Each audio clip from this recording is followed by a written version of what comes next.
Então, vamos lá.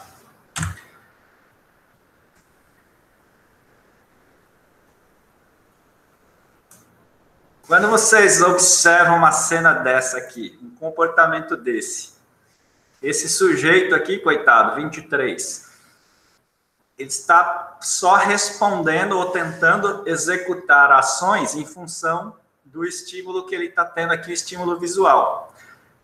Por mais que nós, nesse caso aqui, nós estamos falando de jogador profissional, atleta de alto nível.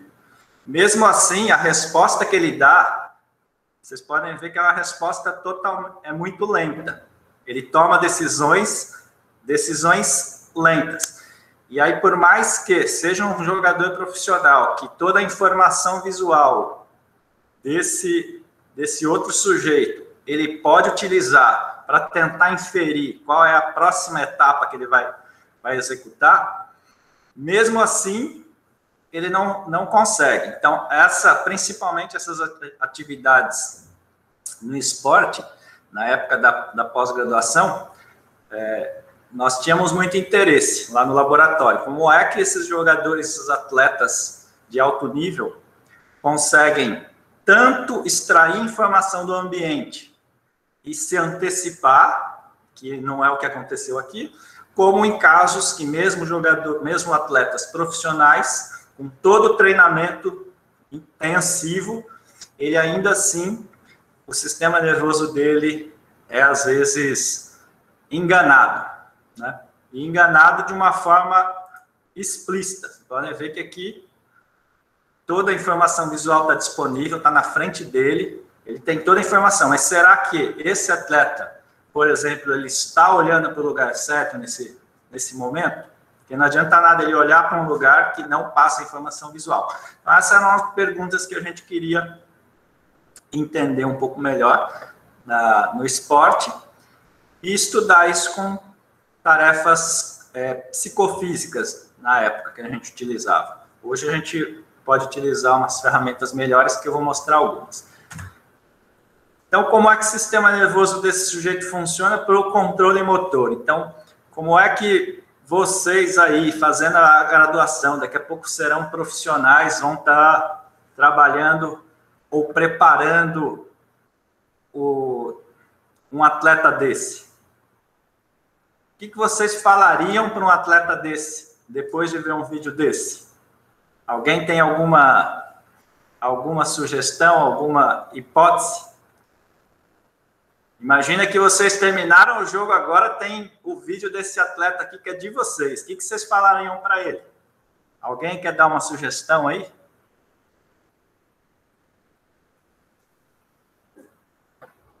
Alguém quer arriscar? Não? Pode arriscar qualquer coisa aí, não se preocupe. Tentar trabalhar a resposta rápida dele? Treinar essa resposta? Treinar a resposta de que forma? Não sei, talvez... não sei. O Vitor escreveu aqui que apareceu olhar para o jogador e não para a bola.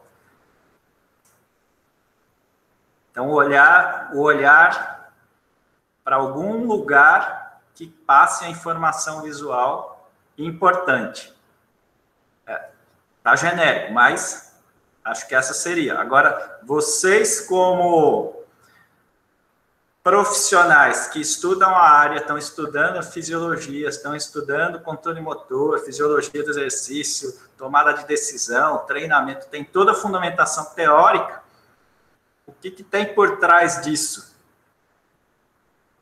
Eu acho que seria importante, por exemplo, trabalhar, não sei, pegar o estímulo que ele está tendo dificuldade aí e trabalhar com ele tempo de reação na sala de musculação mesmo, ou buscar alguma coisa que tem um conceito do Roberto Lente, que ele fala da aprendizagem, que quando você aprende uma coisa, você fortalece a rede neural ali e a tomada de decisão fica mais fácil. Eu não vou lembrar agora. Mas talvez pensar por esse lado, tipo, de desenvolver a rede neural, facilitando a rapidez de sinapse, enfim, para a gente tentar uma tomada de decisão mais rápida ali. Não necessariamente só treinando isso. Certo. Se a gente tivesse numa sala de aula todos juntos, normalmente eu faço um teste com o pessoal que está lá, justamente abordando isso, tempo de reação simples, tempo de reação escolha, aí eu faço uns testes na sala com o pessoal, mas quando voltar aí, depois a gente pode ou simular isso. Se alguém alguém está assistindo que junto com outro aluno, ou estão todos sozinhos? Todos sozinhos. Então, vamos lá. Então, aqui, vamos olhar agora um pouco mais com detalhes. Então, aqui, cérebro do sujeito, como que ele processa essa informação, como que a medula, às vezes a medula é colocada só como uma via de condução. Na realidade, a medula tem uma série de redes prontas ali, e o treinamento influencia o funcionamento dessas redes. Tem esses centros geradores, chamados centros geradores de padrão na medula. Por exemplo, para você andar, para você correr, você aciona essas CPG, são chamadas CPG, centros geradores de padrões. E isso daí vem de estudos de fisiologia bem antigos, com outros modelos animais, que nem a lampreia. Você aciona uma vez, ele executa na própria medula a contração de uma musculatura, a inibição de outra, para permitir essa atividade sincrônica coordenada na medula, diretamente na medula. Você não precisa nem do cérebro para realizar essa ativação e inibição, musculatura agonista, antagonista, de uma forma bastante coordenada. Então, para marcha, isso já tem pronto. E aqui, depois da medula, tem a periferia, que é a preparação da musculatura. Não adianta o cérebro tá ok, medula tá ok, sendo que a musculatura lá no final não está preparada. Só a musculatura também não resolve. Você precisa da informação sensorial. Então, nesse conjunto todo, que é o que realmente nos interessa, como é que a informação sensorial, então a via aferente, recebe as informações. Pode ser receptores articulares, que tem nas articulações, receptores no próprio músculo, os fusos musculares, ou receptores na pele, receptores de vibração, de dor. Todos esses receptores, eles estão influenciando essas vias, essas redes na medula, e depois influenciam aqui no seu sistema nervoso central, para você processar aquela informação sensorial do ambiente. Então, é a sua propriocepção, a informação do ambiente, a informação daquele estímulo que você está tentando entender melhor, pode ser estímulo visual, auditivo, o que for, para a sua tomada de decisão. Então, tem uma série de informações que você tem que processar em pouco tempo, tomar uma decisão e enviar essa informação agora, que é a sua via eferente, lá para a musculatura, para executar o recrutamento desses músculos de uma forma coordenada.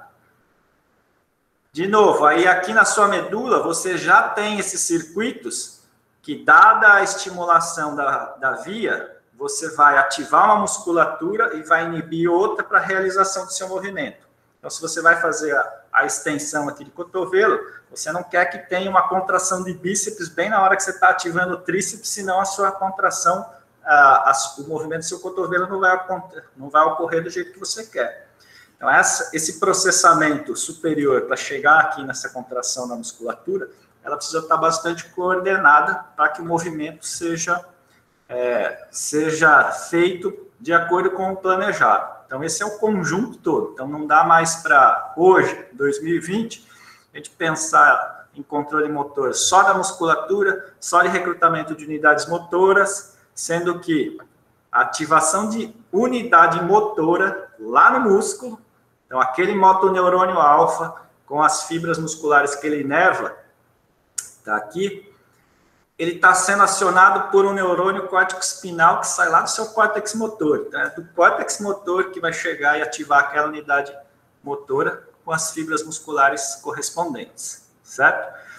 Então, é todo esse conjunto aqui que vai compor o substrato para o seu controle motor. E para a gente, no nosso caso aqui, neurociência e neuroengenharia, nós temos um interesse muito grande em entender de uma forma que a gente possa simular um equipamento. Então, como é que eu posso criar um equipamento, uma órtese, uma prótese, uma tecnologia assistiva que utilize essas informações junto com uma pessoa para, de alguma forma, a gente poder ajudar na reabilitação, no treinamento ou desenvolver mesmo um sistema de tecnologia assistiva. Então, fica de uma forma indireta, é o que é chamado de robótica bioinspirada. Então, a gente se baseia um pouco em como funciona o sistema nervoso para tentar gerar informação agora para simulações e processamentos parecidos com o seu sistema nervoso. Se alguém tiver alguma pergunta aí, pode abrir o microfone.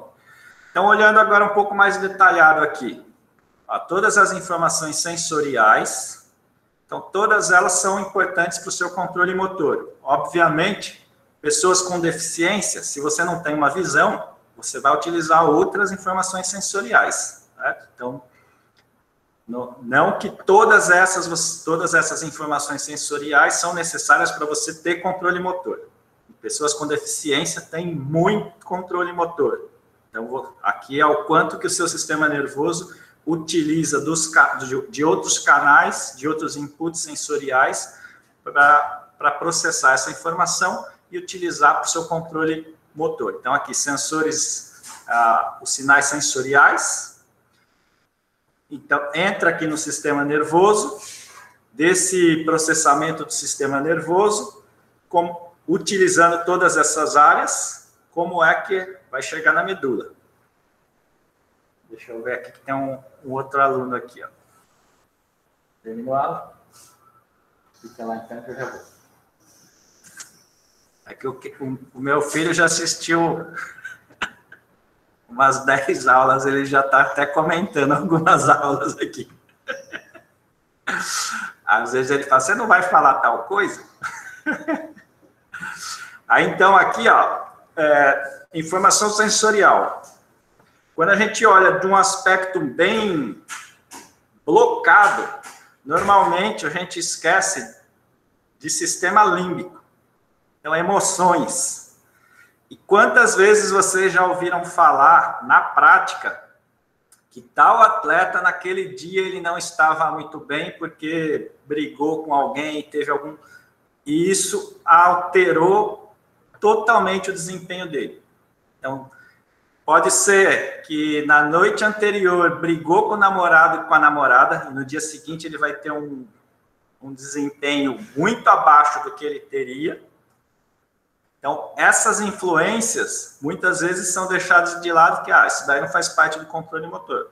Faz parte do controle motor. Esse substrato do seu sistema nervoso, sua emoção, ele está garantindo que você acione agora sistema nervoso autônomo, simpático, parasimpático, de formas diferentes. E isso influencia até nas suas reações, no processamento de informação, na sua tomada de decisão e na execução. Então, é um ponto bastante importante aqui para o controle motor no contexto todo. E o que nos interessa muito, no nosso caso aqui, é como alguns neurotransmissores acabam interferindo no controle motor por causa de patologias. Uma que a gente estuda bastante aqui é o Parkinson. Então, por isso que a gente acaba olhando para núcleos da base com um pouco mais de detalhe nesse caso. Então, informação sensorial, sistema límbico, córtex. Então, aí quando o Gola estava comentando as memórias, uma das coisas que não se sabe muito bem até hoje é como é que você armazena tanta informação, tanta memória. O que se achava antes, que era hipocampo. Ok, hipocampo processa informação, só que aí com os modelos e alguns casos de patologia que tiveram a remoção de hipocampo, eles perderam aquela memória de curto prazo, mas as de longo prazo ficaram. Então, aí quais são as hipóteses? Que a sua memória ela está distribuída pelo seu sistema nervoso. E aí, o hipocampo, ele ajuda você a buscar essa informação mais recente, mas depois que aquela informação ela é importante para o seu sistema nervoso, e aí as modificações plásticas, a neuroplasticidade fortalecem essas vias, essas conexões, você agora armazena a sua informação em outras áreas. Então, praticamente o seu sistema nervoso todo você tem utilizado para armazenar memórias. Então, você já deve ter passado por algumas experiências que, para você lembrar de onde você deixou tal coisa, o que você faz? Você realiza o mesmo movimento, anda do mesmo jeito para tentar lembrar algo que você esqueceu. E aquela informação, o que você está tentando fazer é justamente facilitar as vias que, de alguma forma, te ajudaram ou te ajudam a lembrar de algo.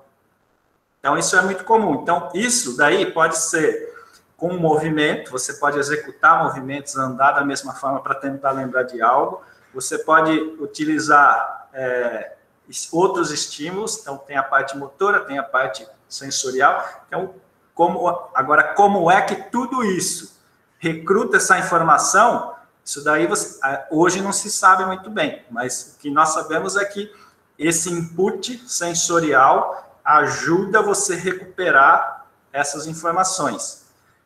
Aí que entram alguns treinamentos. Então, você pode agora sistematizar alguns treinamentos para você memorizar mais algumas informações, usando história, vendo números como se fossem parte de uma história. Então, tem estratégias que você pode criar. E uma das divagações que a gente tinha lá no laboratório é que atletas muito bons, assim como músicos muito bons, a atividade para eles era como se fosse uma linguagem, como a gente usa a linguagem agora, você fala o que você quiser, você constrói frases de uma forma de comunicação muito fácil hoje para a gente, é como se o corpo dele, ou o controle do movimento das mãos para um pianista, é como se aquilo fosse parte de uma comunicação que ele utiliza de uma forma muito simples. Tem que ser simples, porque se for complexo, é como se ninguém tocasse piano e você tentasse aprender piano. Você fica pensando em cada recrutamento da musculatura e na sequência certa. E quando você observa atletas de alto nível, é como se ele estivesse se expressando uma linguagem com o corpo dele, com o controle do movimento dele de uma forma totalmente diferente. Então, essa era uma das nossas divagações de tentar entender melhor como é que essas pessoas utilizam o sistema nervoso. Eles não usam da mesma forma. Aí pode ser que o resultado que tem aqui na frente ajude nesse sentido. Aí, deixa eu ver aqui, o Lucas, acho que foi o Lucas que comentou sobre tempo de reação. Um dos testes que normalmente eu faço aí quando estamos de forma presencial, aí eu faço um teste de tempo-reação com alguém participando, tanto o teste de tempo de reação simples, que é bem simples, é só você pegar uma nota, depois podem fazer esse teste aí, eu sempre faço essa aposta, pego alguém e falo, você tem 50 reais? Pego 50 reais, e aí eu falo para a pessoa, ó, se você segurar, vou pegar a máscara aqui, como se isso aqui fosse 50 reais. Aí eu pego um aluno, o aluno A é o que vai ficar assim, o aluno B segura a nota. Aí o aluno B vai soltar a nota sem o aluno A saber. É um tempo de reação simples. Quando ele ver a nota caindo, ele tem que acionar a musculatura dele. É muito simples, é um tempo de reação simples, visual. Só que aí, qual que é a pegadinha? A nota, quando você solta, ela passa em menos de 200 milissegundos entre os dedos. E o tempo de reação visual, se a pessoa não estiver roubando ou antecipando, é de 250 milissegundos. Então, até ela perceber, então, a informação visual, chegar na retina, ser processada, córtex visual, ser processada e transformada em comando para a musculatura, isso aqui leva 250 milissegundos. Então, a nota sempre passa antes de você executar o movimento. Então, é um tempo de reação simples, que é parecido com o que está aqui nessa figura. Quando ele vê, ou quando um estímulo visual é apresentado na tela do computador, essa informação visual, ela é processada, leva-se um tempo, então tem todo esse passo a passo, e aí depois, até chegar no córtex motor primário, e essa informação do córtex motor primário ser transformada em contração muscular, isso levou cerca de 250 milissegundos. Então, a nota passa em menos de 250 milissegundos. Por isso que a pessoa não vai conseguir segurar a nota. Esse é o tempo de reação simples. E aí, o similar que eu faço é... Agora eu pego uma folha A4, que é maior, então ela vai levar mais tempo para passar, então ela vai ser capaz de segurar a nota, certo? Aí, ela vai segurar mais ou menos no final da nota da folha de A4.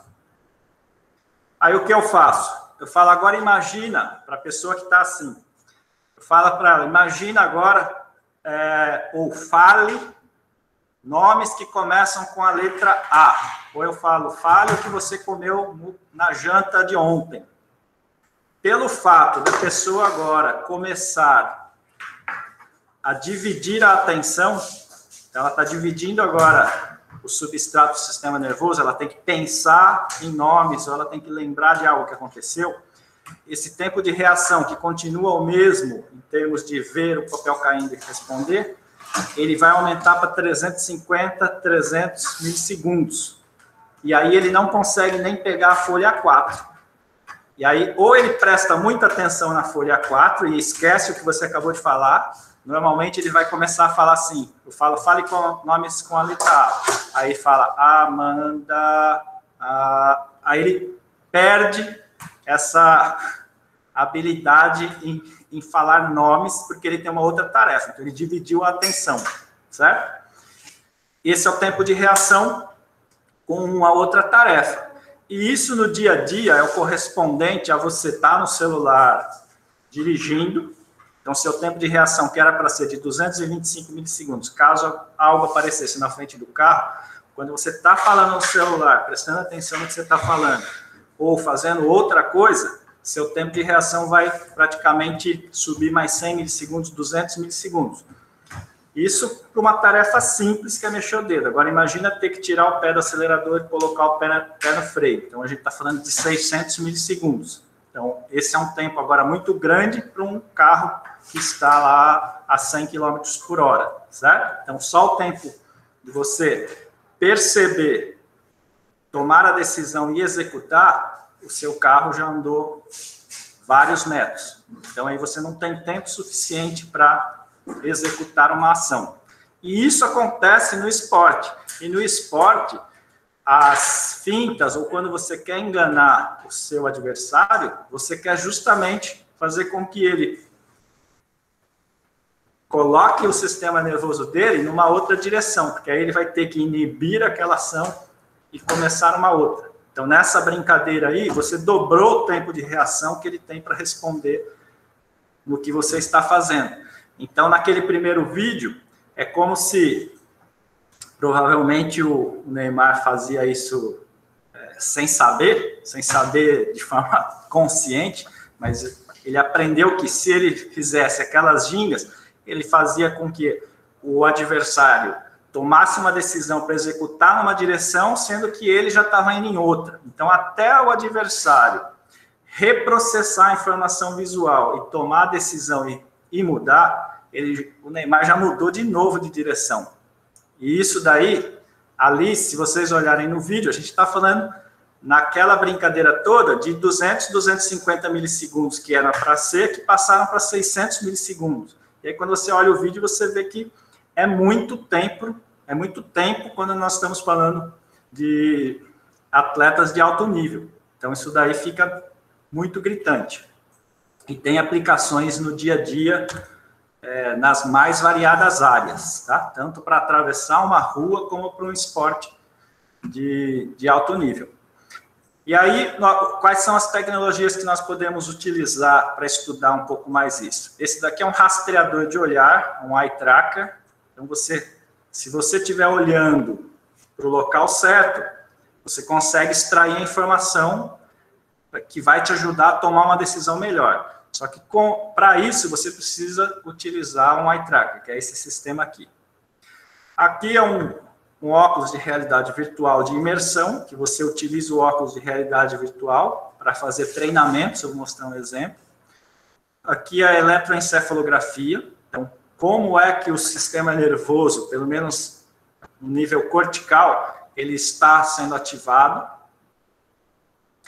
Combina realidade virtual com eletroencefalografia ou com eletromiografia e sensores inerciais. Então, hoje, como a tecnologia está ficando mais acessível, você pode combinar essas tecnologias, essas metodologias para entender como é que o ambiente está influenciando a latência para você tomar uma decisão, e se essa decisão é correta ou não. Aí, esse daqui foi um trabalho feito com o Neymar. Como é que o cérebro do Neymar funciona para fazer um movimento muito simples, nesse caso aí com ressonância magnética, você não pode se movimentar, você fica preso ali. Então, você faz só esse movimento aqui com os pés. Então, quando você olha em vermelho, é a ativação do tecido no cérebro para fazer um determinado movimento com o membro inferior. Então, quando vocês olham aqui, ó, no Neymar, ele usa uma área pequena. Aí você olha outros jogadores que são profissionais também, eles utilizam áreas maiores. Aqui outras modalidades, os amadores e os nadadores. E aí a gente está falando de uma tarefa simples, fazer isso aqui só com o membro inferior. Você está ali deitado na ressonância e só faz isso. Uma tarefa muito simples. Em teoria, tarefas muito simples não era para dar diferença na ativação cortical entre amadores e profissionais. Isso na teoria. Você fala, é tão simples que é simples para todos. Só que aí o que esse dado mostra é que quanto maior o nível da habilidade daquele atleta naquela tarefa, ou utilizando aquele membro, menos área do cérebro ele precisa utilizar. E o que a gente aprende na graduação? É que você precisa usar todas as áreas do seu sistema nervoso. Então, eu vou aprender a fazer uma atividade agora, eu vou usar todos os meus inputs sensoriais, porque eu preciso dele para controlar o meu movimento. Vou usar agora núcleos da base para programar meus movimentos. Vou usar o cerebelo agora para monitorar se o meu movimento está ocorrendo da forma que eu programei. E vou usar o córtex motor, que vai estar mandando a ativação final. E aí o feedback está me dando a realimentação para o cerebelo monitorar. E ainda tem um sistema vestibular para manter a minha postura para eu executar isso.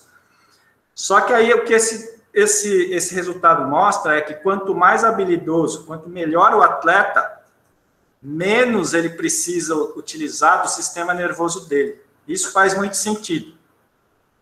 Depois da fase do seu aprendizado, você começa a utilizar apenas as redes neurais necessárias para executar o movimento. Você economiza energia. Então, de alguma forma, aí tem alguns estudos até tentando saber por que não tem Pelés no mundo inteiro, é como é que nesse treinamento todo, a base, o suporte neural de algumas pessoas permitem essas habilidades que são fora da curva normal. Então, lá na extremidade. E aí o Neymar está nessa curva aqui, lá na extremidade. Ele precisa utilizar pouca área do cérebro dele para realizar um movimento que outros precisam usar mais substrato neural.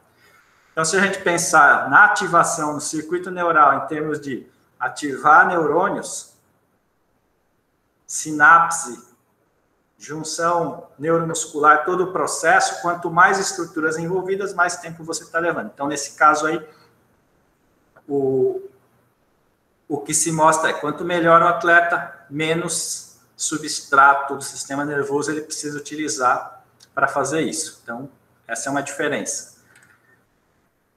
Edgar, e agora aqui... Oi. Posso fazer uma pergunta falar sobre o do Neymar ainda? Essas capacidades são treináveis? Por exemplo, quanto mais você treinar um movimento, uma capacidade, menor ativação cerebral você vai ter ao longo do tempo? Isso. É isso que acontece. Então, se, por exemplo, se nessa disciplina todos fizessem uma tarefa muito simples, se a gente nominasse, ó, esse aqui é o dedo 1, 2, 3, 4, e cada um tivesse uma sequência de treino, e a gente registrasse o córtex motor que representa essa área das mãos, a gente ia, ao longo do tempo, ver que no início vocês iam utilizar uma área grande para fazer uma sequência, mesmo que seja um movimento que você faça todo dia você mexe os dedos. E aí, com o passar do tempo, mais ou menos um mês, no final de um mês, você estaria fazendo a sequência muito rápida, ia estabilizar, você não ia chegar no seu limite para a execução daquele movimento, só que você ia estar utilizando uma área menor. Então, é treinável. Só que aí, qual é o X da questão? Quando você pega aqui outros jogadores profissionais, parece que eles estabilizam antes do Neymar, que vai além. Então, ainda assim, tem um substrato neural que ainda coloca, provavelmente, algumas pessoas em vantagens, caso ela seja direcionada para a modalidade que o substrato neural dela, ou a genética dela, dá mais vantagem.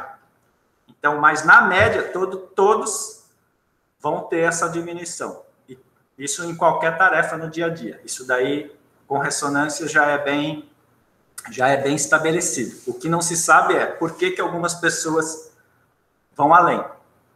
E qual é a estratégia para você provocar isso? Porque senão seria fácil. A gente pegaria esses outros 3 aqui, treinaria, falar, agora vocês vão virar o Neymar. Infelizmente, não funciona assim. A gente ainda não conseguiu descobrir como fazer isso. Pode melhorar? Pode. Ainda pode melhorar. Eu acho que o cérebro ele não estaciona. Mas aí a gente ainda não encontrou essa forma. Obrigado, viu? Aí aqui, ó, esse daqui é um... Obrigado. Oi. Tem uma pergunta do Henrique e uma da Camila aqui no chat. Deixa eu ver se eu abro. Você consegue, senão eu leio para você aqui.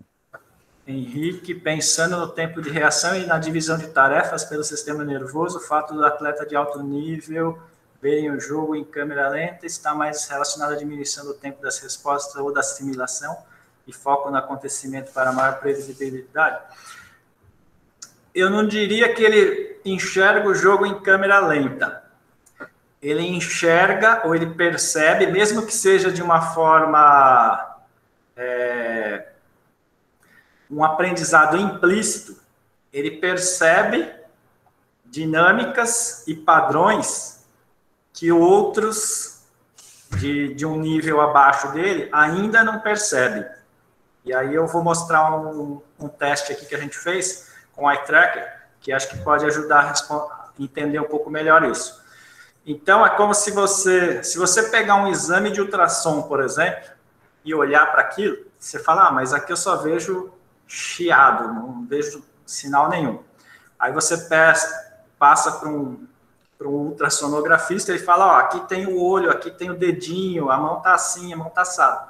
Então ele passou por um treino e consegue ver aquilo. Só que algumas pessoas não precisam de tanto treino para poder perceber, e algumas pessoas começam a perceber sem muito treino, só que se você pergunta para ela, mas como você enxergou essa unha do bebê? Ele fala, não sei, está aqui. Então tem um aprendizado implícito aí que no desenvolvimento da tarefa, você acaba desenvolvendo também, mas Não sabemos como é que isso se estabelece de fato, né? Camila, poderíamos relacionar essa habilidade com a automatização do movimento aprendido também? Uma hipótese é que realmente o jogador habilidoso, ele já automatizou todos esses recrutamentos. Então, ou seja, ele não precisa pensar no que ele vai fazer. Se ele tiver que pensar no movimento dele, ou no drible, na finta que ele vai dar, ele vai ser lento. Que aí ele vai ter que monitorar o movimento para ver se está acontecendo ou não.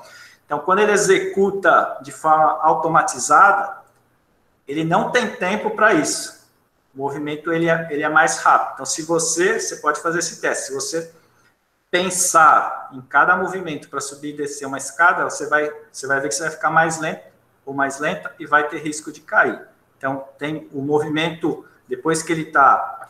Você treina muito, você automatiza tanto que praticamente aquilo é parte... E essa é uma coisa interessante aí na neurociência que a gente vem falando, que é como se você incorporasse aquela tarefa ou aquela ferramenta. Para o atleta, a bola, o taco de golfe, a raquete, vira parte do corpo dele. É como se aquilo fosse parte da mão ou parte do pé. Então, eu posso ficar em qualquer posição que eu sei qual é a posição dos dedos. Se você falar para fazer tal coisa, eu vou conseguir fazer com o movimento dos dedos. Agora, se você pedir alguma coisa que eu nunca fiz, eu vou ter que pensar como nessa sequência. Aí eu vou ter que pensar para automatizar. A partir do momento que eu automatizei, eu não preciso mais gastar tanta energia, a cognição para aquela tarefa. Isso significa que eu tenho que monitorar, prestar muita atenção agora em como a informação sensorial está voltando, comparar essa informação se eu estou fazendo do jeito certo ou não, e aí depois eu executo. Isso vocês vão ver no bebê, na criança. Quando ela ainda está usando a informação visual, você joga uma bola para ela, ela está vendo a bola, a bola bate no rosto dela depois que ela fecha os braços. Já devem ter visto isso. Aí ela vai ter que treinar agora e ela vai aprender que para ela segurar a bola, ela vai precisar se antecipar, ela precisa tomar decisões agora antes do que ocorra. Aí, quando ela automatiza, se alguém joga uma bola para você, se você ficar pensando em cada movimento, vai acontecer a mesma coisa, você vai perder o desempenho para segurar a bola. Aí aqui tem um teste que a gente fez no laboratório. Então, na época da minha pós-graduação, a gente só tinha um computador 386, que eu acho que vocês nunca nem ouviram falar que existia um negócio desse. Eu usava disquete, um negócio assim, ó, para guardar o arquivo da programação. Aí eu fiz no computador uma coisa que era muito parecida com o pênalti. Ó. Tinha um gol, o goleiro, a bola e o jogador. Então, o que eu fazia? Eu controlava a velocidade dessa bolinha aqui, que era o jogador, e aí o sujeito que estava fazendo o teste, ele tinha que inclinar uma alavanca quando o jogador chegasse aqui na bola. Quando ele batesse aqui na bola. Só isso. E aí ele tinha que responder para a direita ou para a esquerda. Uma tarefa muito simples. É só você inclinar a alavanca para a direita ou para a esquerda. A única coisa era... Você tem que inclinar a alavanca para o lado oposto ao que o goleiro se mexe, que é para simular o pênalti, como se você fosse chutar a bola para o lado oposto ao goleiro. E aí, o goleiro, eu programava para fazer o movimento de forma aleatória. Então, o que nós temos? Quando você tem aqui nesse eixo, e aqui nesse eixo é a porcentagem de acerto. Quando você tem muito tempo para responder, ou seja, quando essa bolinha aqui, o jogador está indo em direção à bola e o goleiro se mexe muito antes, você tem muito tempo para tomar sua decisão. Então, quanto mais próximo da bola o goleiro se mexer, menos tempo você tem para responder, que é mais próximo do zero aqui. Então, isso significa o quê? Que com até 200 milissegundos, que o goleiro se mexe antes de você chegar na bola, você acerta mais ou menos aqui 65% das vezes. É baixo. Então, você precisa de a partir de 300, 250 milissegundos para você começar a acertar mais de 75% das vezes. Certo? Então, em laboratório, se você fizer um teste com pênalti numa simulação, o batedor precisa pelo menos 250, acima de 255 milissegundos para ele tomar uma decisão e executar a resposta de forma correta. Isso em condições normais de pressão e temperatura, porque o teste no laboratório é uma cabine, só a tela, não tem ninguém em volta, você se concentra na tarefa. Agora aqui foi o trabalho da Martina. Martina, ela fez esporte lá na USP, hoje ela está trabalhando lá na Suíça, se não mudou. Ainda com essa parte aí de treinamento de atletas, utilizando neurociência. Então, aqui, o trabalho foi expor quem está fazendo a tarefa a um estresse. E esse estresse era causado por outros alunos. Então, lá na USP tem educação física e tem esporte. Então, a gente colocava um contra o outro para ter um estresse maior. E aí a gente viu que, quando tem estresse, que é a alta pressão, você pode treinar o sujeito para ele, mesmo sob estresse, ele ter uma curva parecida com a do laboratório. Mas alguns não. Alguns, mesmo que você treine, ele vai continuar com o desempenho abaixo, quando tem estresse. Então, ele não fica com a curva parecida quando ele está no laboratório. E aí, quando você tiver treinando atletas, por exemplo, alguns testes poderiam identificar quais atletas conseguem suportar melhor momentos de estresse. Então, esse, por exemplo, que numa situação no laboratório vai bem, só que quando você expõe ele vai mal, fala, bom, talvez esse daqui não seja o que vai definir uma partida final no momento de estresse total, né? Então, alguns testes daria para ser feito assim.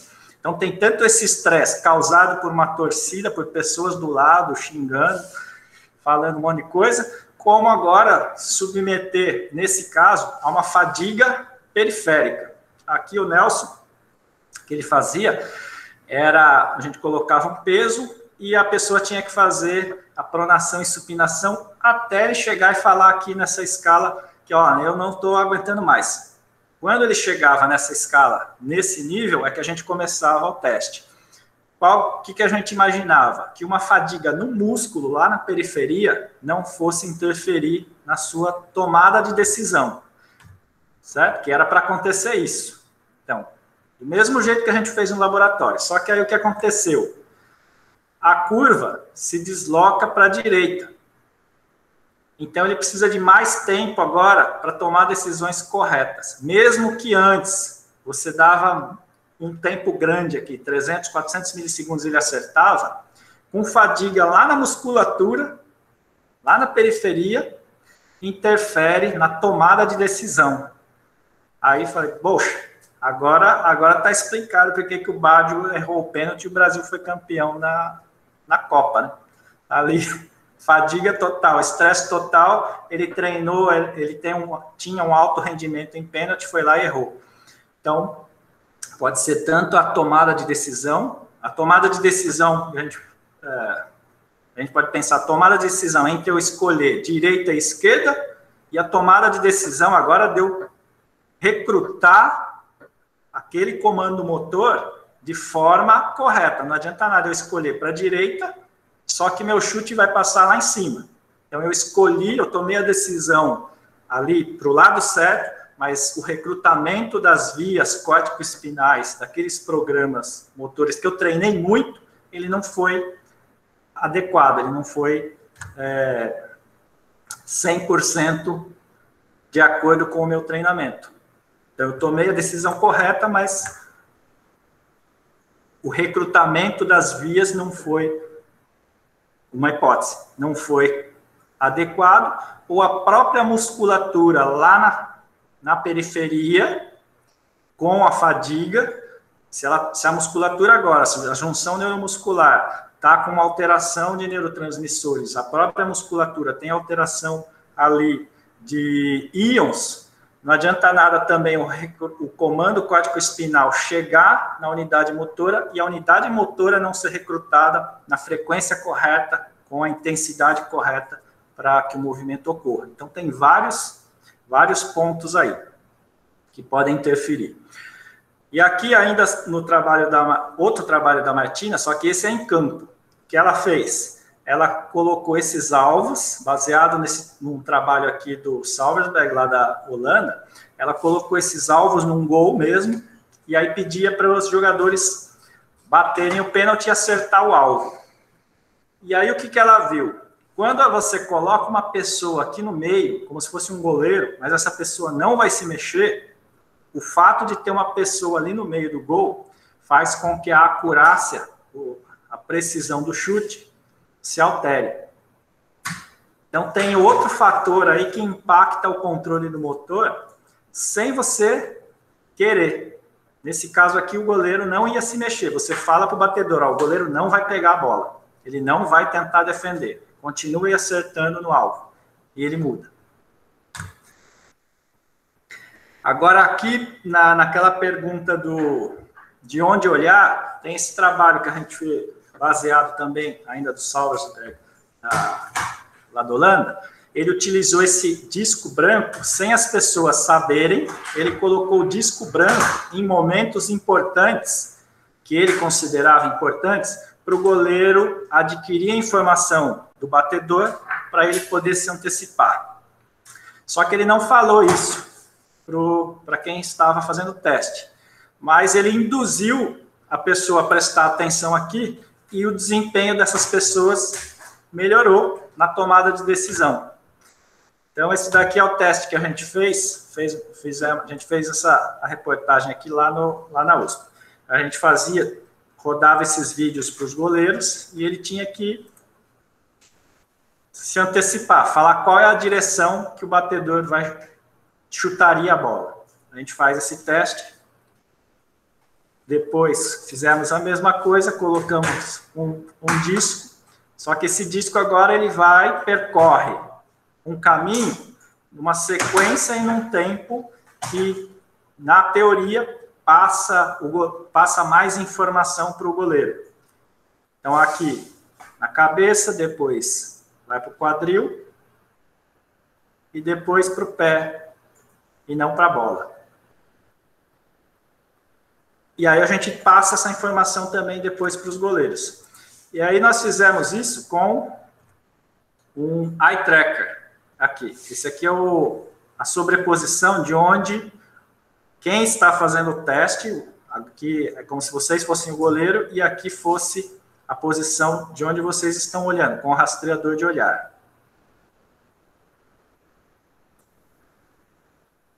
Aí vocês viram que, nesse caso, esse goleiro aqui, ó, ele está fazendo esse caminho.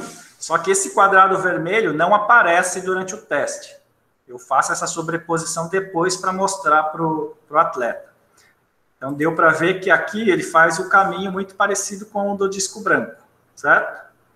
Agora, olhem esse outro caso.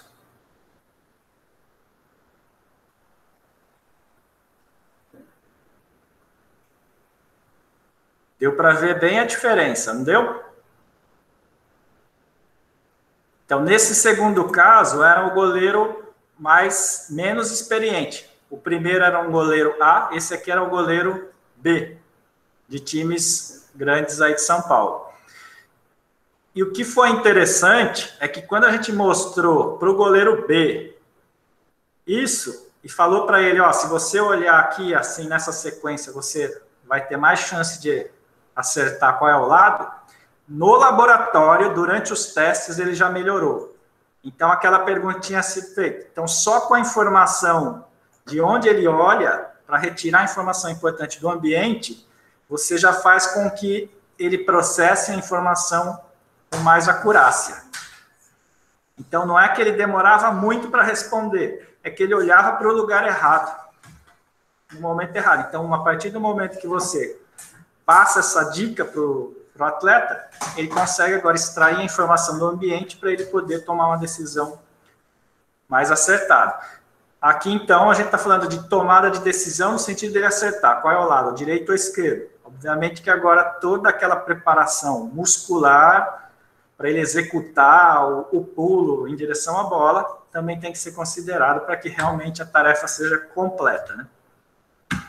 E aqui, ó, para vocês terem ideia do que eu usava na época, ó, era esse sistema. Esse aqui é um equipamento gigantesco de eletromiografia, com pouquíssimos canais, mas muito bom na época. Esse é um monitor que eu acho que o pessoal nem vê mais, é um monitor CRT antigo, e ele ficava nessa posição. E aí eu colocava esse anteparo aqui para apoiar a cabeça, para ele não mexer muito a cabeça, para eu poder rastrear o olho dele com o eye tracker feito no nosso laboratório lá. E isso já tem sido utilizado, o eye tracker, realmente para treinamento. Então, alguns países utilizam nos atletas de alto nível para treinamento. Então, aqui, ele está fazendo o chute do jeito que ele faz normalmente. Vamos ver se vocês conseguem perceber a diferença. Então, ele coloca a bola, prepara e chuta. E esse anel vermelho é onde ele está olhando. Aí depois ele passa por o mesmo treinamento, só que agora a pessoa falou para ele fixar o olhar no local que ele quer chutar a bola, que é o Quiet Eye, foi descrito por uma pesquisadora canadense. O fato dele fixar o olhar, ó, no local por algumas centenas de milissegundos, no momento de preparação do movimento que ele vai fazer, isso melhora a acurácia dele. Então, aqui não é nem tomada de decisão se ele vai chutar para a direita ou para a esquerda. É a programação do movimento que ele vai realizar. Então, agora, é como se, quando ele fixa o olhar no local que ele vai chutar, é como se ele usasse aquela memória do treinamento dele, recrutasse de uma forma, ou preparasse toda aquela sequência de recrutamento de programas motores para a execução daquele movimento. E aí ele fica melhor do que quando ele não faz isso. Isso daí é o chamado Quiet Eye. Foi descrito no golfe, foi descrito no basquete e no futebol. Aqui é a mesma coisa. Ó, aqui é onde ele está olhando. Quando ele fixa o olhar, a jogada é sempre mais precisa. Aí depois vocês podem fazer um teste também na modalidade aí que vocês praticam. Deixa eu só dar uma apressada aqui, que já estou passando do horário aí agora. Acho que mais uns slides aqui eu fecho. Não, mas está tranquilo, pode ficar tranquilo. Tá. Então, aqui o nosso interesse é utilizar agora sensores em atletas, não atletas, e até para prevenção de doenças, principalmente esses sensores vestíveis, que agora estão ficando na moda, e desenvolver outros. E aí você pode pensar agora que o seu atleta, numa condição ideal, você teria dados não só durante o treinamento, mas durante o dia a dia dele, pensando em competições durante o ano, como é que você mantém aquele atleta nas melhores condições possíveis. Então, aqui essas tecnologias, elas estão cada vez mais sendo consideradas importantes, porque elas estão dando muitas informações para prevenção. Então, você pode tanto prevenir o seu atleta não ter nenhuma doença, como para ele ficar bem na modalidade que você está treinando. Então, essa é uma área que está crescendo muito fora do Brasil, o Brasil está começando ainda. Sensores vestíveis para a área da saúde. A área da saúde envolve tudo. Aqui é um exemplo, ó, aqui a Thaisa fez mestrado aqui. A gente monitorou no trabalho do Matheus também, com eye tracker, os para-atletas de bocha. E aí o que a gente queria era saber como é que ele está utilizando a informação visual, que é essa aqui, para ele preparar o movimento dele. Então, nesse caso, ele já tem a própria condição dele, das desordens dele que o acometem para o controle do movimento, que é uma outra coisa que a gente monitora também. Mas, fora isso, nós também queremos saber para onde é que ele olha, qual é o padrão do movimento ocular, que a gente sabe já que isso é importante para você preparar o seu movimento, para o seu controle motor. E aqui é um desenvolvimento de um aluno, o João Paulo. Agora ele está fazendo mestrado, mas ele começou a fazer isso na iniciação científica dele, programando com realidade virtual. Aí ele fez esse jogo de realidade virtual durante a iniciação dele. O João Paulo fez engenharia biomédica, utilizando videogame e óculos de realidade virtual. Então, aqui, ele executando, e aqui é o que ele está vendo no ambiente virtual, que é como se ele estivesse mesmo dentro do jogo. Tá? E aqui são dados dos sensores inerciais que a gente registra para auxiliar. Por exemplo, se você quer melhorar o controle desse movimento em função da jogada. Então, você tem a informação de onde a bola vai, como ela foi arremessada, e você tem a informação aqui desses sensores inerciais. Então, você pode agora desenvolver estratégia, tanto para dar um feedback para o atleta ou para o atleta, ou mesmo para uma reabilitação, para ele controlar o movimento de uma forma mais precisa. Né? Esse feedback é importante que ele ocorra em tempo real. A gente ainda não está nesse passo de devolver o feedback em tempo real. A gente está tentando desenvolver isso. E agora o próximo passo aqui do João Paulo é incluir esses rastreadores de olhar dentro da realidade virtual. Então, com esse sistema aqui, a gente vai poder rastrear a realidade virtual e para onde a pessoa está olhando. Professor. Sim. Uma dúvida dessa realidade virtual que você mostrou. Por exemplo, tem algum estudo que compara, tipo, a acurácia dele quando comparado com a bocha, com a bola mesmo? Se, tipo, ele fazer isso melhora na bocha normal? Esse daí é o teste do João Paulo agora. Por incrível que pareça, ainda não tem. Realidade virtual, antes era considerado coisa de videogame, agora é que está chegando nisso. Só que o que a gente sabe, baseado em outros estudos, por exemplo, quem investiu muito nisso? A DARPA, Agência Americana de Armamentos Bélicos, né? Eles usam e continuam usando para você treinar os caças, ou você treinar agora o drone para você jogar bomba. Então, esse treinamento ele tem sido muito utilizado. Então, para carro, avião, isso daí já está padronizado, já se sabe que facilita muito depois o seu aprendizado no real, melhora o seu desempenho. Agora, com esporte, isso daí está começando. Então, é uma área, por exemplo, para a gente aqui, dá para aplicar isso em qualquer área, porque não tem. Vocês também, na realidade. Então, é uma área, uma janela de oportunidade, essas tecnologias agora, para se aplicar em qualquer modalidade, em qualquer coisa. Realidade virtual está mais barato, sensores também, então agora a única coisa que gasta um tempo de aprendizado aí, que é um pouco fora das áreas das graduações da área da saúde. Aí o João Paulo aqui, ele teve que aprender a programar num software que é gratuito, quem quiser, chama Unity, é utilizado por empresas gigantes, esse Unity, para fazer jogos, mas ele é gratuito, você pode usar e testar. Então, tem espaço aí para fazer esses testes, tá? É um bom momento, porque daqui a pouco muita gente já deve ter, já está fazendo, na realidade, né? Porque na minha cabeça, se realmente... Eu sei que, por exemplo, no futebol já estão usando algumas coisas também para possibilitar que os atletas se vejam, por exemplo, dentro do campo, no aspecto psicológico, pegar algumas informações. Mas, assim, se tiver alguma alteração motora... às vezes, se você está com um atleta lesionado, alguma coisa, você consegue aplicar isso dentro de casa sem precisar sair e possibilitar uma melhora, né? Porque eu faço uma iniciação científica com o Gorla, a gente estudou um pouquinho de imaginação motora. Não sei se já ouviu falar, se conhece, Sim. mas basicamente é o planejamento da atividade sem a realização dela mesmo, né? E a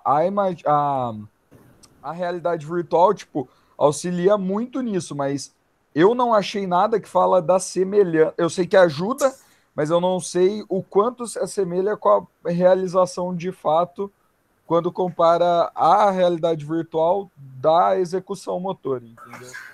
Sim.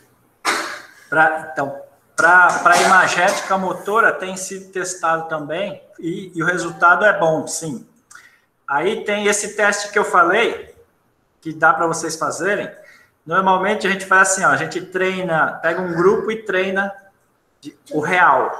O outro grupo vai fazer essa atividade aqui imaginária, ele vai olhar para a mão e vai imaginar como se ele estivesse fazendo a sequência, 1, 3, 4, 1, tal. E aí qual que é a diferença? Quem faz consegue chegar num menor tempo para execução. Quem imagina também melhora, só que o tempo quando ele vai executar não é tão baixo quanto alguém realmente treinou. E a pessoa que não treinou nenhuma vez, ela vai ficar com o tempo mais alto. Então, o fato da imagética, isso daí tem artigos também descrevendo isso, o fato de você utilizar a realidade virtual para fazer esse treinamento, ele vai ter um impacto, mas não tanto quanto quem realmente está executando. E aí aqui no nosso caso, a gente tem essa parte de realidade virtual, que é justamente para os pacientes usarem nas casas dele, quando eles não podem ir a uma clínica ou um hospital. Então, é essa a ideia mesmo. E que nem você falou, fazer só com a imagética é melhor do que não fazer nada, não chega no motor, mas se você une as duas e mais observação de ação, mais algumas coisas, o resultado consegue ser melhor ainda do que fazer elas isoladas, né?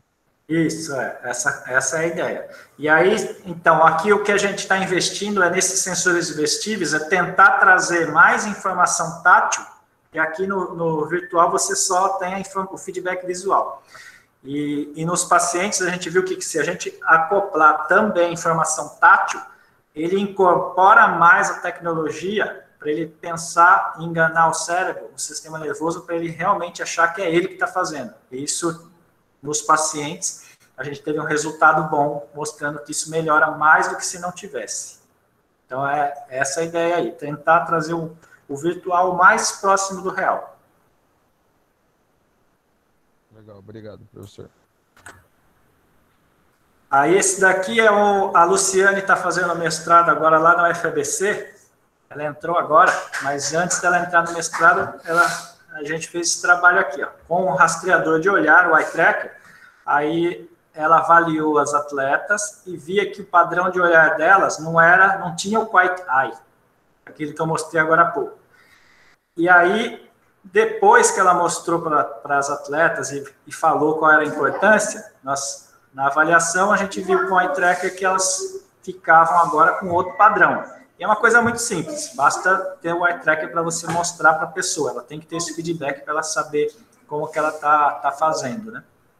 Aí o que foi legal é que na competição, o Santo André estava empatado, faltava alguns segundos para acabar o jogo, fizeram falta na principal atleta, e ela tinha um rendimento de 65%, mais ou menos, de acerto no lance livre.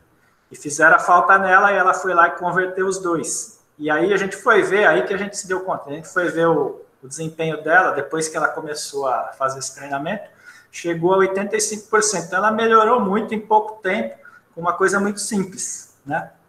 Olhar, ajudar a informação visual no controle, na programação do seu movimento. Então, esse daí acabou dando uma repercussão legal aí em São Paulo. Aqui são outros trabalhos, aqui é desenvolvendo aí com essa ideia. Sensores nos pés para rastrear tanto no virtual como no real, para a pessoa realmente ter a sensação que quando ela está andando, ela pode estar andando no laboratório assim, com esses sensores, aí foram sensores montados com Arduino, e ele enxergar também como se estivesse andando. E dar também com um atuador, nesse caso aqui eram vibradores, que vibravam embaixo dos pés para você ter a sensação que você está dando passo também. Aí aqui, o trabalho da Thaisa, registrando, ainda com Arduino, com sensores inerciais, como é que o movimento do membro superior está ocorrendo. E aqui o interesse é quando é que tem alteração na atividade elétrica do músculo. Então, aqui é um espectrograma da atividade elétrica do músculo. Quando é que tem essa alteração e tentar relacionar com o movimento, para ver no paratleta quando é que uma determinada alteração muscular ela está atrapalhando e como é que a gente pode ajudar nesse sentido. Então, esse é o trabalho, é a aplicação do trabalho dela. E aí, ainda nessa área com eletromiografia, o que nos interessa? Mesmo numa condição de lesão medular completa, se vocês olharem essas imagens aqui, ó, o pessoal aqui clínico, eles olham para essas imagens e falam, ah, não, aqui não passa nada, não sobrou axônio na sua medula. Mas aí, quando a gente fez, no trabalho da Camila, a eletromiografia de superfície, a gente registrou alteração de unidades motoras, então não é visível e não é palpável. No exame físico, você não detecta isso. Só que com a eletromiografia, a gente conseguiu detectar que quando ela dava os comandos para o paciente, ele realmente recrutava essas unidades motoras. Só que se a pessoa ela não tem esse feedback, ela não é capaz agora de melhorar essas unidades motoras. Então, agora, o trabalho é dar esse feedback, transformar isso, pode ser auditivo, pode ser visual, num feedback para o paciente, mesmo com uma lesão medular completa, para ele começar a recrutar a musculatura. Então, é uma plasticidade que a gente pode atuar que pouco se sabe, porque ninguém olhava para isso.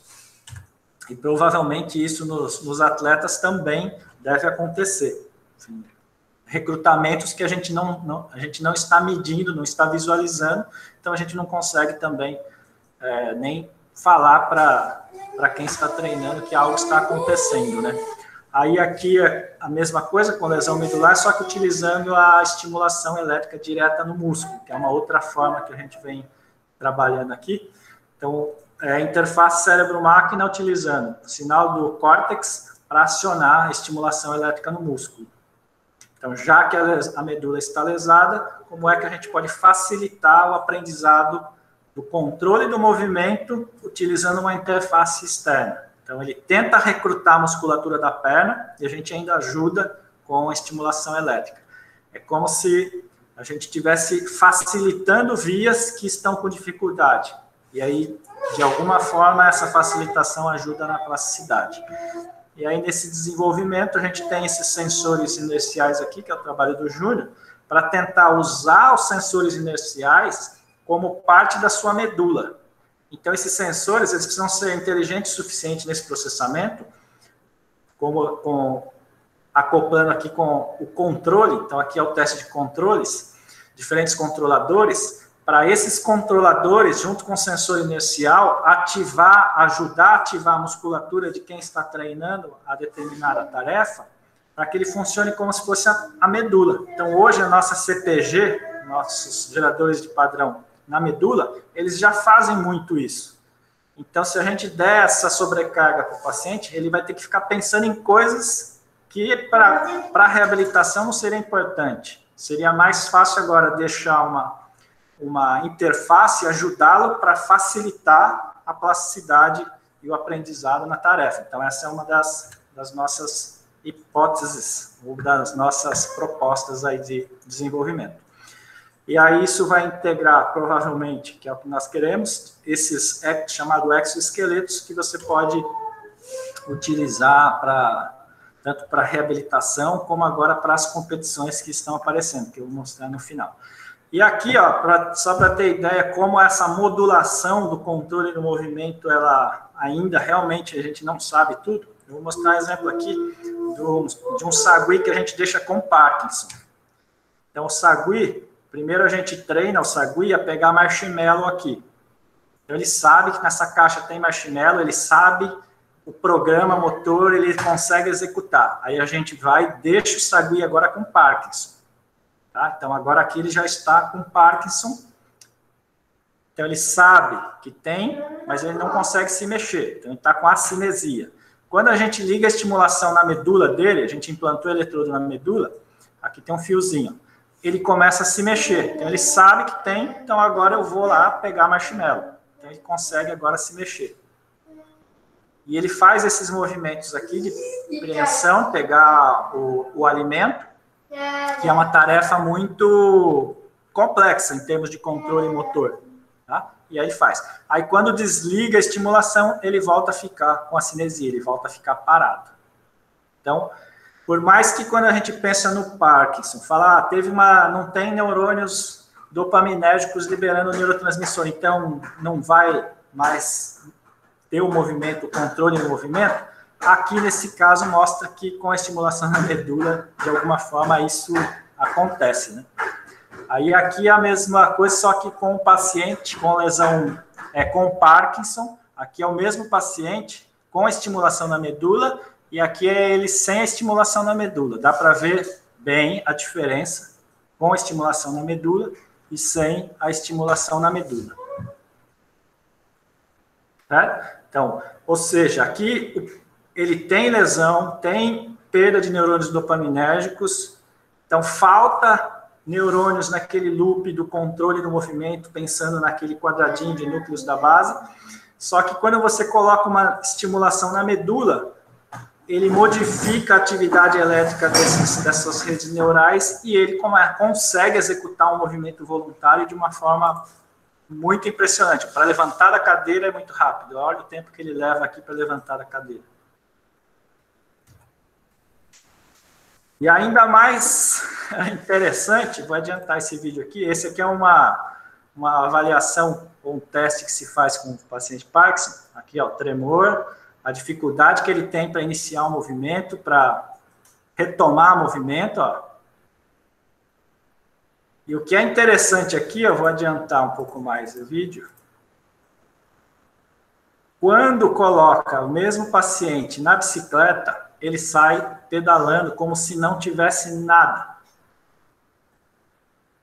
Então, esse é um vídeo aqui da New England. E ele faz curva. Então, ou seja, aquela dificuldade de iniciar movimento no Parkinson, aqui quando ele está na bicicleta, isso desaparece. Ele faz curva. Ele continua pedalando, ele para, pedala. Então, ele inicia, para o movimento, ele tem o controle. Ele, olha agora, ele levanta para pedalar. Então, de alguma forma, aqui na bicicleta, quebra esse padrão do Parkinson. E aí, quando ele desce da bicicleta, ele volta a ficar com dificuldade até para andar de novo. Então, vocês verem que o controle motor ainda, a gente está meio longe de decifrar, principalmente em patologias. E aqui, como eu tinha falado ali, que essas tecnologias estão integrando essas atividades esportivas, essa aqui é uma equipe de Brasília que vai participar, está participando desse campeonato que chama Cybathon, que tem cadeiras utilizando estimulação elétrica, tem exoesqueleto, tem braço robótico, perna robótica, tem jogos com interface cérebro-máquina. Então, agora, essas tecnologias estão começando a chegar. Era um campeonato que começou na Suíça e agora ele está se espalhando. E ele vai, daqui a pouco, vocês terão atletas e para-atletas também utilizando essa tecnologia ou querendo utilizar essa tecnologia. Então, para o preparo profissional para o futuro de vocês, é isso que já está chegando, já está virando realidade.